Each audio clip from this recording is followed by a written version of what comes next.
Regresamos a Panorama Semanal ya en este último tramo de hoy domingo 9 de julio.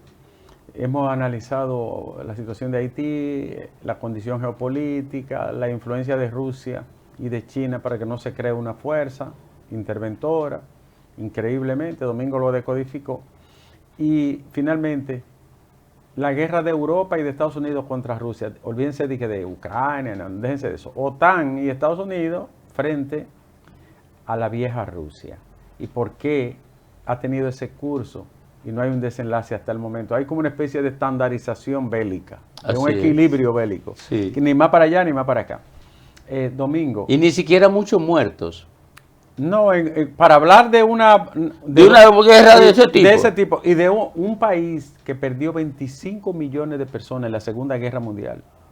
Y que hizo una de las revoluciones más impactantes de la historia de todos los tiempos, como la del 1918, un país que era medieval. Hizo una revolución en el 18. Rusia en 1918 andaba todavía en cosacos, caballos y en tierra. No había ni siquiera carretera. Hicieron una revolución, Domingo, y 30 años después, menos de 30 años después, estaba dentro de las 3 superpotencias del mundo. Entonces, ¿cómo es posible que este país, a un país chiquito de 600.000 kilómetros cuadrados, este país con un ejército tan experimentado, el que entró por Europa del Este y entró primero a Berlín que todo el mundo, cómo es que ha durado tanto? Por lo que tú acabas de decir. Una administración, gestión del daño controlado, una gestión actuarial del daño bélico. Así es. Actuarial, ahí. Entonces, nos quedamos en ese punto. No sé qué tú añadirías.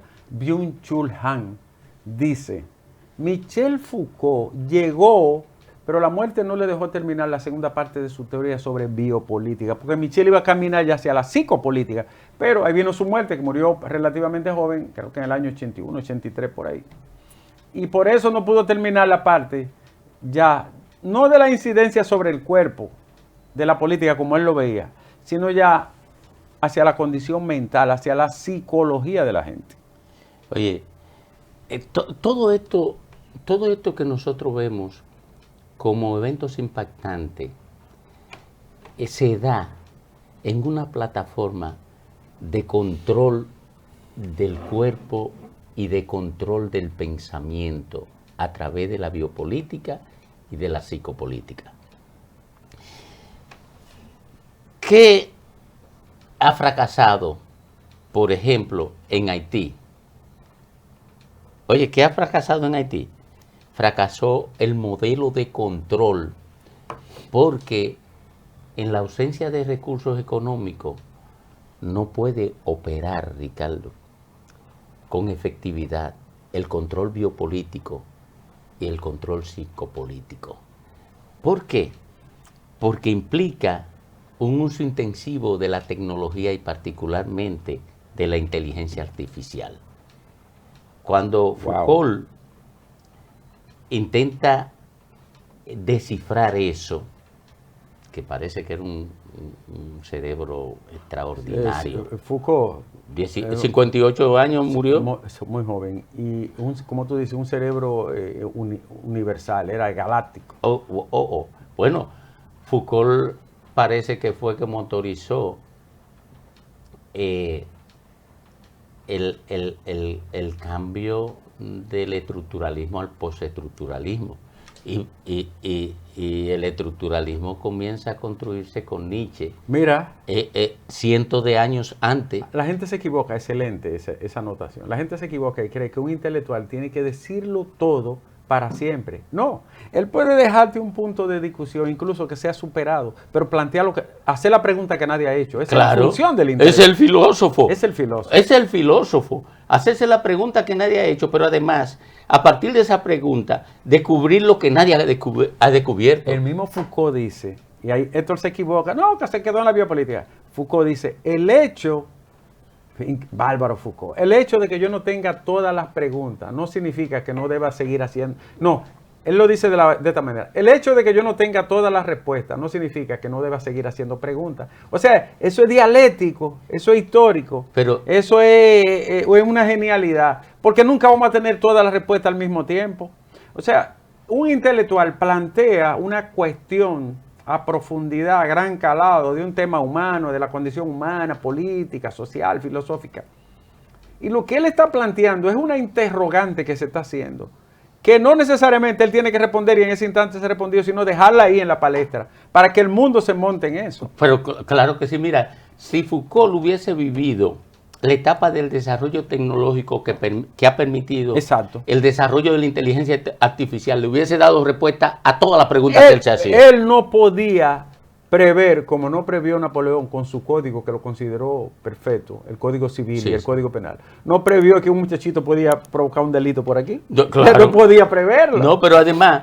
No, meterse en tu cuenta de banco. Claro. No podía preverlo. Claro, pero no podía prever la relación que tiene el ser humano con este aparato, porque no existía. Oye, porque esto eso que dice Byung-Chul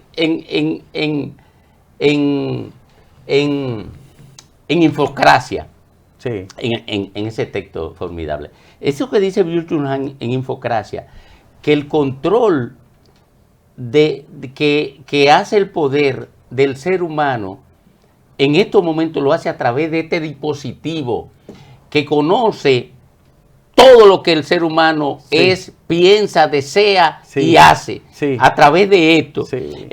Eso, si Foucault hubiese dispuesto de esa información, le hubiese dado explicación, que no se la ha podido dar nadie, cuál es el papel que tendrá la inteligencia artificial en el control biopolítico. Por eso es que cuando se hacen comparaciones, cuando se trata de compaginar dos periodos, dos personajes de época distintas, hay que tomar en cuenta los parámetros. Claro, porque tú no puedes atribuirle, por ejemplo, a Foucault, como tú señalas, que él previera que iba a haber un aparatico inteligente en tu mano, que iba a tener un algoritmo que te iba a dar. No podía ser. Ahora, él sí te deja planteado la posibilidad de superación de su propio pensamiento. Porque lo que pasa es que tú puedes pronosticar el desenlace del desarrollo de un proceso, pero no puede pronosticar la creatividad, porque la tecnología es creatividad fundamentalmente. Y por tanto, porque la tecnología, aunque está conectada a un proceso evolutivo de la tecnología misma, pero se apoya en la creación, mientras que los procesos de razonamiento social pueden ser seguidos por el pensamiento. El proceso de desarrollo de la tecnología, tú puedes pensar sobre el impacto del desarrollo de la tecnología en el ser humano, pero tú no puedes pronosticar el aparato que a alguien se le ocurrirá construir dentro de 50 años. Excelente. Por eso Bacon, que es uno de los padres de la revolución científica, del método científico, Bacon dice que hay una especie de ídolas, de obstáculos epistemológicos, es decir, para el pensamiento, para la razón, al momento de hacer un análisis, que obstruyen cada periodo, cada etapa de la humanidad. De eso que tú señalas, tiene sus nudos, que tiene que salvar lo otro obligatoriamente, porque el proceso evolutivo no te lo va a permitir. No te lo va a permitir. Por eso yo digo que Heidegger es tan grande, Domingo, porque sin él tener en su haber el dominio, todavía ni siquiera la discusión de la palabra neurociencia, ya él te hablaba de un estado de ánimo, una serie de cosas que él decía que se salían de lo puramente físico, visible y el análisis histórico. O sea, tenían esa visión. Lo que dice el señor Hahn, yo acabo de escribir un artículo en el listín del jueves pasado, se llama, intitulado El mundo que se nos viene encima. O sea, ¿cómo la gente está viendo esto que está ocurriendo? Y no hay como una respuesta clara, ni la puede tener completa, ni la ciencia, ni el mundo del pensar. Mire, lo que va a pasar es esto, para perfilar el porvenir, cuando tú te estás metiendo en una revolución tecnológica, la más grande de la historia, con una hija putativa, que es la inteligencia artificial. Domingo, la inteligencia artificial está en cierne todavía. Eso está en A, I, O, U. Así es. ¿Tú te imaginas cuando eso haga así? Y nadie es capaz todavía de pronosticar qué se controla, qué se construirá, qué se inventará. ¿Qué estará bajo control? Total. Sí. Oye, mira, en China, por ejemplo, ahora mismo, China tiene casi el 50% de la cámara de vigilancia. En las cámaras estas, ¿no? Sí, del mundo. ¿Qué ocurre con China? Que China ahora mismo está previniendo el delito con la exposición de lo que firman la cámara. Por ejemplo, una gente cruza una calle violando la norma, Sí. y entonces lo exponen públicamente para avergonzarlo. Ay, ay, ay. Oye, ay, sin ay, tener que accionar punitivamente. punitivamente, sin tener que decir, miren este, y rastreo. entonces se hace viral y todo O sea, el mundo está usando lo critica. Dice, mira el control, mira dónde está evolucionando. Y lo que se entendía que era sociedad de control, mezcla de sociedad disciplinaria. Sí, claro, porque el poder lo que hace es que adquiere perfiles distintos, pero como dicen, Wow. la soberanía que los reyes tenían hace miles de años, Ricardo, ha evolucionado hacia una forma distinta del poder, pero que mantiene el mismo control. Para terminar con Foucault, el poder lo que hace es que se diversifica en microfilamentos. Así es.